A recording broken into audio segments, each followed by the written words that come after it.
You're listening to the ISF podcast for your organization's better cybersecurity. Your host, ISF CEO Steve Durbin, is an expert in leadership, business culture transformation, and cyber strategies for today's top enterprises. I'm producer Tavia Gilbert. Today, Steve is in conversation with Catherine Bosley, an award-winning veteran journalist with more than 30 years of public speaking experience. Steve and Catherine discuss the importance of protecting one's online image, what to do when it hits the fan, and why a social media policy is something all organizations should have. Catherine also offers a reminder: pause before you post. Catherine, it's lovely to have you on the podcast. Thanks so much for joining me today. It's great to be here, Steve. Thank you for having me. Now, you're an award-winning TV anchor, you're a speaker, you're an author, a talent coach, a whole range of different things related to news personalities and how people really present themselves in the public world, I guess is probably the best way of describing it. One of the things I wanted to ask you was, because I get this question a lot, people seem to be struggling with their persona, the persona that you present in person versus the persona you present online, on TV, and that sort of thing. The world is online. How can we be more aware of what we actually need to do to protect the integrity of our online presence? What are some tips in that space? I am all about best face forward, whether it is the performance you do with a marketing video or a Zoom meeting or that last post you put up on Twitter. It is all about making sure that we protect our online image. These days, that online image, your online presence is so important. It almost is more important than a resume or a portfolio these days, because we know that so many employers are sifting through the resumes, and they're also shifting those resumes aside, and they're going in there and they are vetting you through an online search. Through what was your last post? What kind of trouble did you get in online? When did you come under attack? What are your political views? And so all of that stuff is stuff that we can control. And we need to have a new mindfulness, basically, to get to, that's a long way of answering your question. We need to have a new mindfulness, a new awareness of every choice we make.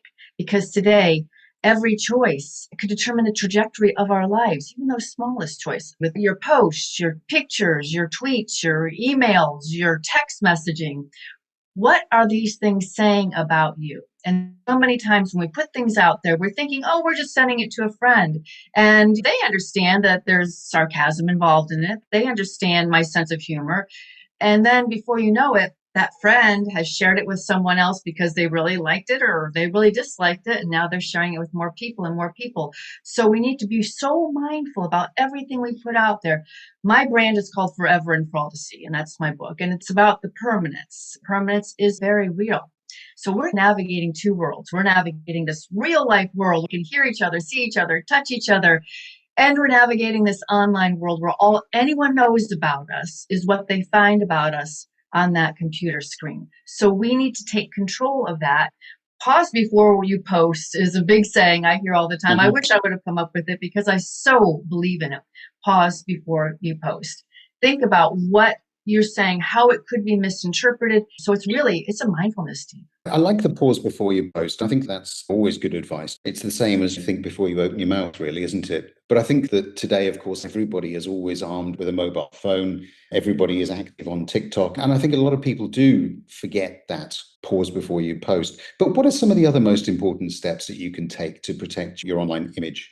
Shine online, I call it. So there's 3 steps. Number 1 is contribute kindness online, because just as you're a kind person in person, you want to make sure that is revealed online as well. So when you are scrolling through Facebook and you see something, someone just had a baby, someone got a new job, be kind about it. Not just like it, say something nice about it. So you're starting to get that online image of being a kind person. And of course, you never want to put anything out there that's anything but kind. So contribute kindness. And if we get some more kindness online, wouldn't that be a wonderful thing? Wouldn't that make a big difference in so many ways? Number 2, Google yourself. I speak everywhere from middle schools all the way up to corporate executive conferences. And when I ask my audiences, how many of you Google yourselves? Maybe I get half of the audience saying, yeah, I do. Why not? Google yourself. That is a fantastic tool to find out what's going on with your online image. So are there things out there that you didn't even really know about? Maybe some great things about you as a business owner, you as a professional. And maybe if that's the case, then you need to take advantage of that, capitalize on that, share that, put that out there, thank whoever put it out there, but you need to really capitalize on that good stuff. On the other hand, maybe suddenly people are not coming into your shop anymore. Suddenly your business just died down. What is going on? Oftentimes, if you Google yourself, you might be able to find out exactly what's going on. There are so many platforms out there where people are giving reviews of businesses. Mm-hmm. And there are people who are hired to give bad reviews, maybe sometimes by the competition. So are there bad reviews out there that, number one, could be fake? Or number two, maybe they're true. Maybe someone walked into your store and they had a bad customer service experience. Now, what are you going to do about that? So there are ways to address that bad stuff as well. And number three here, make sure you shine online, populate with positive things you want people to know about you, say about you, see about you as a person. We're all people first, as a professional, as a business. That means when you're hitting a milestone with your sales in your company, put that out there. When you're celebrating an anniversary of one of your employees, put that out there. When you're out there volunteering in the community, taking your dog for a walk, put all of that out there.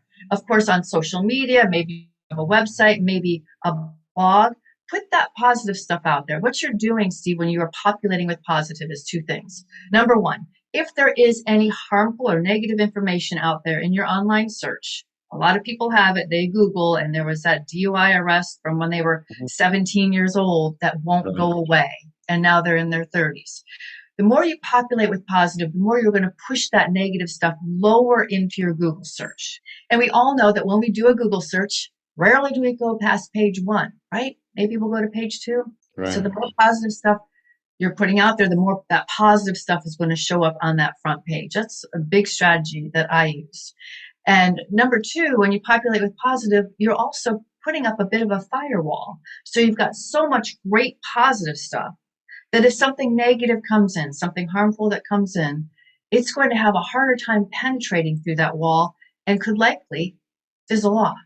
So those are my top 3 steps to make sure that you protect your online image. Contribute kindness whenever you can, Google yourself, and populate with positive. Very, very easy steps, but they are steps that you need to be vigilant about and adamant about. Today, we all depend on our online image. Unless you are going into the retirement world, we need to make sure that we have an online image out there because it's weird if you don't.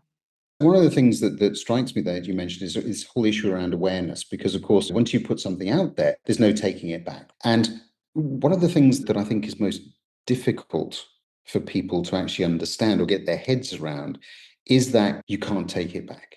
I think a lot of people think, oh my God, I've just put this stuff out there. I shouldn't have pressed the go button, but I have, and now I'm stuck with it. Just interesting to hear that there are little ways in which you can perhaps compensate for some of that, not get rid of it, because you never will, but at least provide some kind of balance in all of that, which I think is so very important.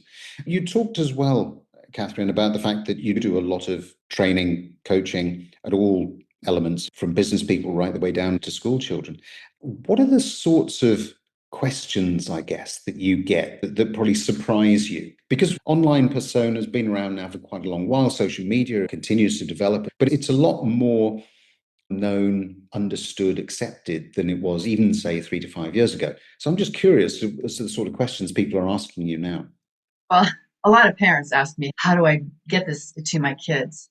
I use some stories about bullying, because bullying is an epidemic. Actually, it's an epidemic with school-age kids, but it's also an epidemic in the workplace also. And so I use a couple of true life stories about bullying and the results of bullying, and understanding you can be a bully and not even really know it. So a lot of times we think that we're going to use social media, adults do this, think we're going to use social media to set someone straight. It's so easy for us when we see something we disagree with, thinking that we're going to improve the world somehow and make their beliefs and what they're doing more in line with what we think.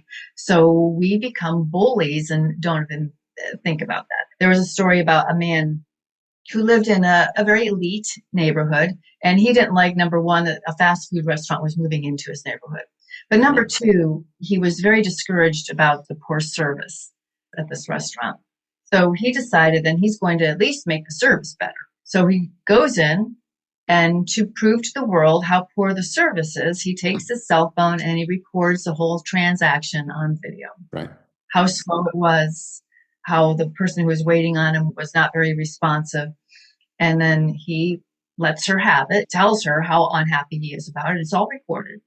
And he puts that out online. And his idea was that will get to management, that will get to the high end of this corporation to show that this store is awful and it needs to be better. So what happened to him? He became the bully, and it absolutely backfired on him. He thinks he's doing something good, and it comes out to do something bad, so much so that he gets bullied to where he has to leave town because he's so hated in that town. So what are some of the questions we have? What do I do when that negative stuff gets out there? There's a case of a college football player who was on his way to the pros. He was about to be drafted, and he put out a tweet a couple of years before that using derogatory language about president. Right. So never would play football again. So how do you deal with it? I call that reputation rescue. And there's 3 steps with reputation rescue, of course. There's 3 steps with everything these days. You can ignore the negative. And honestly, a lot of times that's the best thing to do. And that's always my first step with a response, is to ignore the negative. Because the more you respond to the negative, especially in a defensive negative way, the more you're going to fuel that fire, and the more it's going to catch on and become part of your forever and for all to see. I refer to your online image as your forever and for all to see. Right. And so the best thing to do, for the most part, is to ignore the negative. The second step is to respond. Maybe it is something that's just so crazy that you need to respond with positive language, and then just let it go and just say something to the effect of, this is not how my business operates. We are a 5-star business. Everyone who does business with me, they know that we don't operate this way.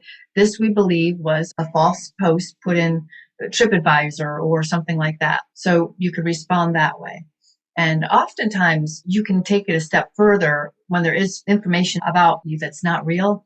And you can actually go through to the platform, because all these platforms, they want to make sure the integrity of their platform is maintained. So there are complaint departments where you can get negative stuff that's not real taken down. Or you can respond by saying, yes, I take responsibility for this. I made a mistake. I'm so sorry. I regret it. And then leave it alone. Walk away after that. Often when this happens and you do that response, it's going to create, a bit of a firestorm, and it's going to be tempting to respond to what people are putting out there. The best thing you could do is let it marinate and then step away from it. And then the third step is outsourcing with ORM, online reputation management. Mm-hmm. It is becoming a huge business. And I've teamed up with one of the biggest reputation management firms in the country, and it's amazing what they do. So they can go in and create a whole new online image for you through manipulating algorithms, through posting lots of positive for you. They can completely change it. Now, it takes time and it takes money, but for some people, it is absolutely worth it. So that is probably the number one question I get. What do I do if there is negative stuff out there? Aside from, how do I make my kids stop? So right. Understand the consequences with getting people to stop, which that example I used for that guy going into the restaurant is an adult version of that. Now, I'm sure there are people listening to this, business leaders who are aware that they find it very difficult to control what their employees might be saying about the company. And inevitably, at some point, somebody will post something that potentially hurts the business image. You can't micromanage. You can't monitor every single post that goes up from the people that work for you, particularly if you work for a large organization.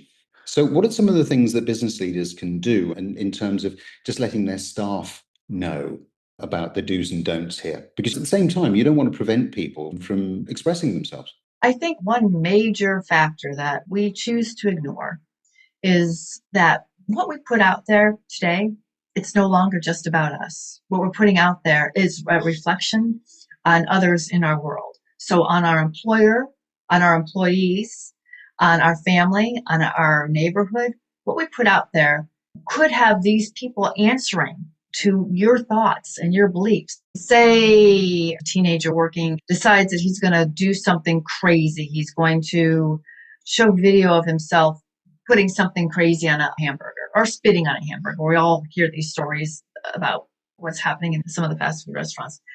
And then he posts it. And he doesn't say exactly where he works or anything, but he posts it. And he just thinks it's funny. Actually, there was a young man that worked at a Mexican restaurant who showed himself licking all the tacos. And he posted it. And no one knew exactly where he worked, but of course, it's easy to figure that out. And although maybe this young man is just doing something, thinking that it's just about him being a rebel or doing something that would get social media gold, which is often the goal for a lot of young people, is to get that social media gold moment. Of course, it's going to come back and it's going to haunt that restaurant. And maybe that young man did not realize how in depth it goes, that one post that he puts out there. So social media policy is super important, I think, for every business. And if you don't have one, you're opening yourself up for catastrophe down the road because you just don't know. And maybe this young man, he's out going on a racist rant on a street corner or something like that, right? And although he might be doing this on his own time, in his own personal Facebook space, when we know that he works for that organization in particular, then, oh my goodness, that kind of scenario could come back and haunt any business. And so it's so important to make sure that your employees understand the relationship, that everything that they're doing out there could be a reflection on your business. And in TV news, I've worked in TV news for years, we have these crazy clauses in our contracts that basically say we need to present ourselves with the utmost integrity when we're out in public.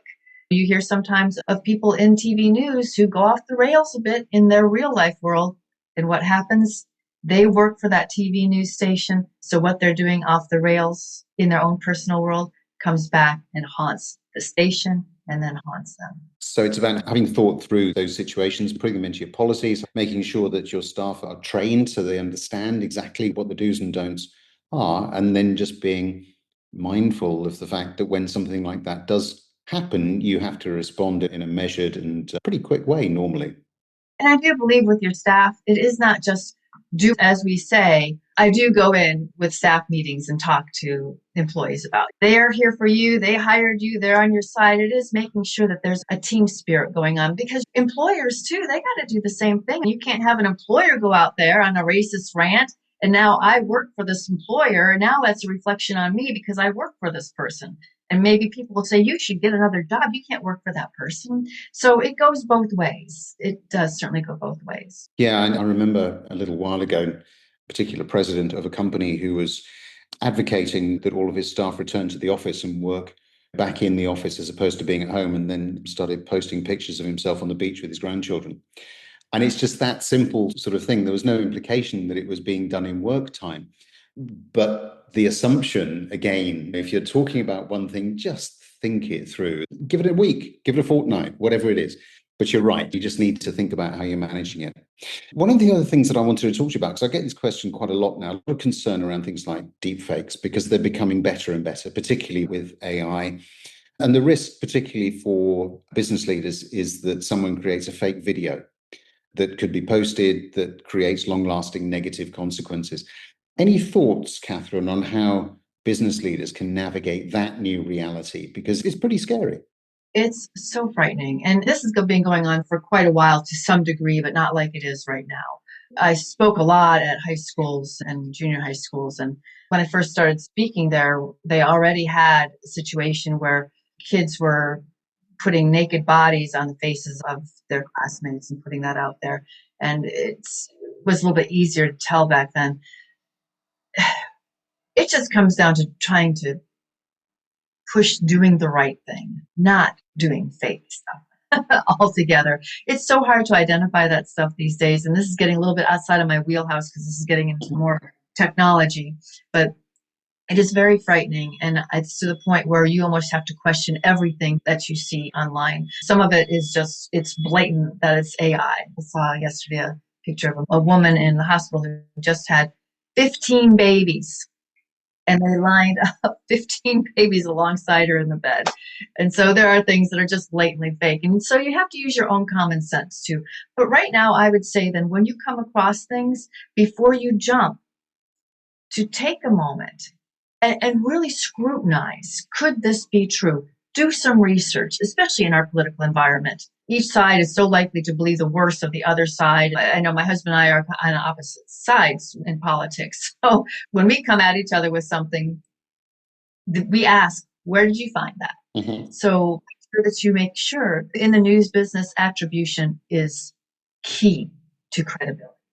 And so that means that if we're going to believe something and we're going to continue to spread something, let's make sure that we have attribution that we can put behind it that is a reliable source.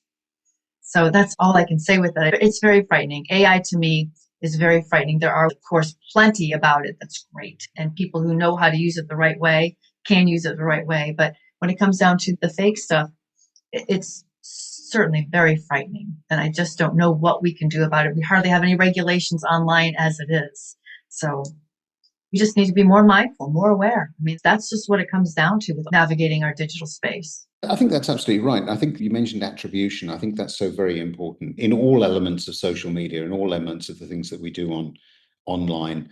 And I think that one of the sad things that we see happening is that people obviously like certain things and the algorithms then kick in that keep sending more and more of the things that they like. And that obviously changes some of the balance. So I think whether or not you're a parent, whether or not you're running a business, one of the things that you can do in this space is really to try to provide a balanced view, to try to demonstrate the thought process that you've gone through around why you've made certain decisions, to make sure that your children or the people that work with you, work for you, are aware of some of the challenges in this particular space. And as we said right at the beginning, do understand that you're probably going to stand a better chance of getting the right message across if you do pause before you post as opposed to anything else. Indeed.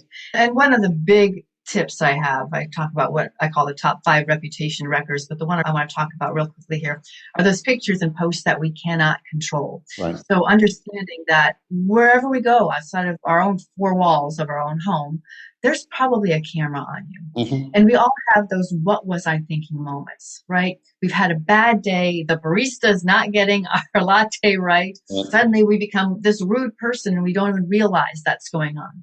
Understand that people are watching and people especially are looking for those social media gold moments. And if they capture you having one of those what was I thinking moments, because we all have them, we're all human, we all make mistakes, then you just don't know what that's going to do to your world on the personal side or on the professional side. There was a woman, a high-level executive for the state of New York. She was on a flight, did not like that she was seated in the back of a plane next to a child that was crying, and asked the flight attendant, would you please put me somewhere else? And the flight attendant said, I can't. This woman got up and had an absolute rant on the flight attendant. Of course, someone is recording the whole thing. Right. And of course, that someone puts it up on social media. It goes viral. It's all over national news. And of course, it cost her job. And she was never able to reclaim a career quite like that because that was that what was I thinking moment. So I will always warn people today, there's so little room for what was I thinking moment before it becomes part of your forever and for all to see. So always make sure that you're on your best behavior, even when inside you just want to burst. We all have that happen, but it's time to bring that mindfulness and really listen to that voice inside that tells you when you should not do something and defer to it. We all have it. That's your saving grace. It's your conscience that is telling you what to do and what not to do. And we all know that. But sometimes we want to defer to our human agenda and we turn the volume down. We really want to get in that car and drive, even though we know we've had too many drinks. We really want to shout out to the world on Facebook how angry we are about something. Use that voice that tells you when you shouldn't do something. And that's how I think we increase that mindfulness altogether. Sound advice. Catherine, thank you so much for your time and for sharing some of those tips. Plenty in there, I think, for anybody who is just curious about how they can improve their online profile and indeed perhaps guard against some of the pitfalls that we've alluded to over the last 25 minutes or so. So thank you very much indeed. Thank you. Special thanks to this week's guest, Catherine Bosley. We'll be back with another new episode next week. In the meantime, if you enjoyed today's episode, please take a moment to rate and review the podcast, and we'd be pleased if you'd consider sharing the episode. To become an ISF member, get in touch with Steve directly at steve.durbin@securityforum.org or on LinkedIn. Check out all our media and resources. All of it is there to support you at securityforum.org. The ISF podcast is produced by Talkbox Productions and Tavia Gilbert. Thanks for listening.